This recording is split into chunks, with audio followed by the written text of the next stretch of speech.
ছেলে মেয়েকে অভাব শেখান, ছেলে মেয়েকে কষ্ট শেখান, ওদেরকে সংগ্রাম শেখান, প্রতিকূল পরিবেশে কি করে টিকে থাকতে হয় এটার সবক শেখান।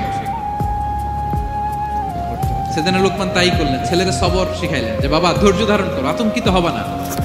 জীবন এটা সহজ নয়, জীবন চলার পথ সহজ নয়, এটাকে সহজ করে নিতে হয়। কখনো সবর করে, কখনো ক্ষমা করে, কখনো অন্যকে ইগনোর করে, কখনো দোয়া করে। ছেলে মেয়েকে অভাব শেখান, ছেলে মেয়েকে কষ্ট শেখান, ওদেরকে সংগ্রাম শেখান, প্রতিকূল পরিবেশে কি করে টিকে থাকতে হয় এটার সবক শেখান। সেদিন লোকমান তাই করলেন, ছেলেদের সবর শিখাইলেন যে বাবা ধৈর্য ধারণ করো, আতঙ্কিত হবা না। জীবন এটা সহজ নয়, জীবন চলার পথ সহজ নয়, এটাকে সহজ করে নিতে হয়। কখনো সবর করে, কখনো ক্ষমা করে, কখনো অন্যকে ইগনোর করে, কখনো দোয়া করে, কখনো আল্লাহর উপর তাওয়াক্কুল করে। ঠিক কিনা?